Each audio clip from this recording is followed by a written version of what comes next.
Since the dawn of the internet, cyberbullying has been a real problem.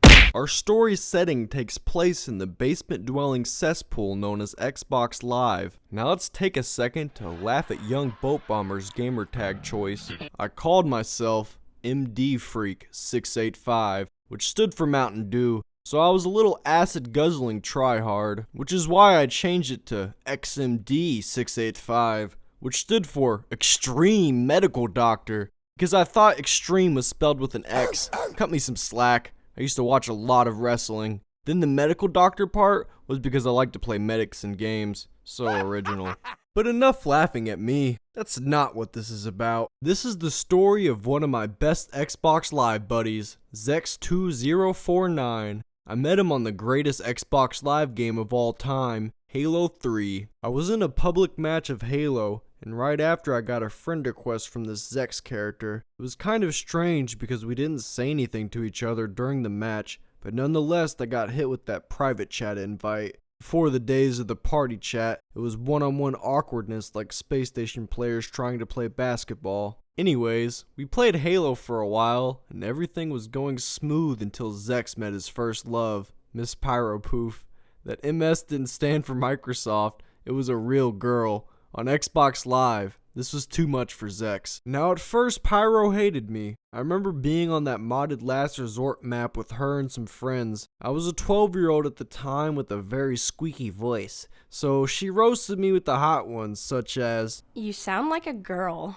And the classic, "Do you even have pubes yet?" I was temporarily defeated. Zex was the cool older guy, and he liked to keep Poof locked up in his private chat castle during our gaming together. We'll get back to that internet connection later, but I gotta talk about when Zex started to break down. Fast forward to the release of GTA 4, an argument between Zex and the original boat bomber, my older brother, began to take place. My brother blew up Zex's virtual boat, a very common thing in the world of GTA. However, Zex didn't like this at all. He started talking to my brother like he was addicted to drugs. "You're the type of person I don't need in my life right now," he said. "It's just a fucking game, chill out, man," my brother replied. "No, it's the principle. You didn't listen to me," Zex yelled. After that, he blocked, muted, and refused to play games with my brother over a damn virtual boat. This is when I started to see the control freak side of Zex. Then, it happened.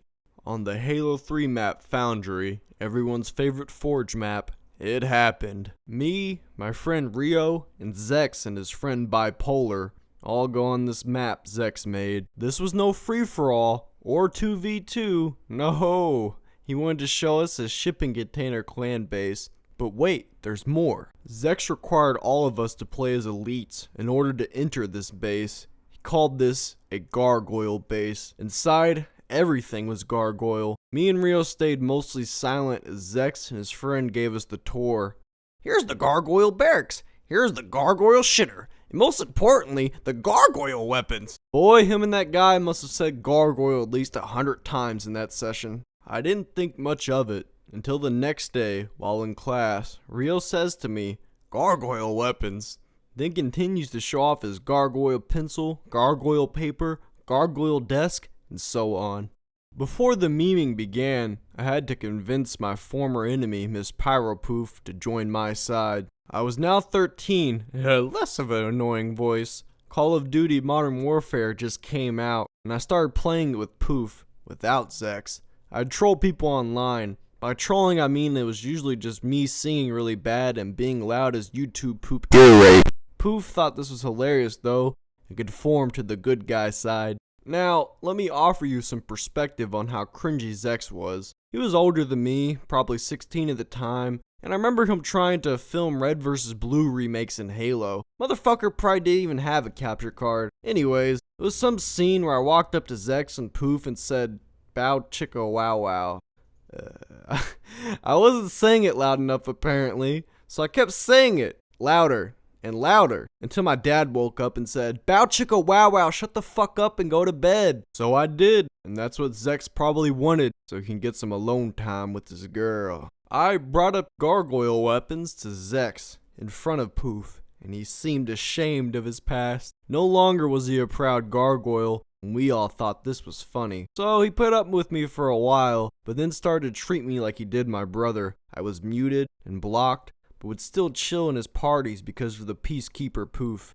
I would smuggle gargoyle weapons to Zex any chance I got. First, I'd just say it to his friends. Hey, tell Zex, gargoyle weapons. Then they would reply, no, I'm not saying gargoyle weapons. And sometimes I'd hear Zex sigh through their mic. Once all of his friends had me muted and whatnot, I created a new tactic. I just asked every new friend on Xbox Live that I got to message him gargoyle weapons. It was like a requirement to be my friend. Then Poof got in on the gargoyle weapons. This crushed Zex's heart, and took a while for him to accept it, because Poof told me she got a message from him that read, "Will you be my GF?"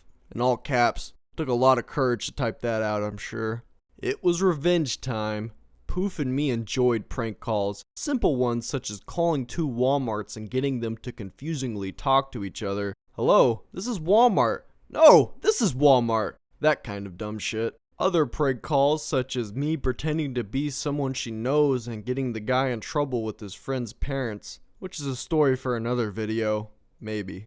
I was a young dumb troll, and Poof had Zex's home phone number for some reason.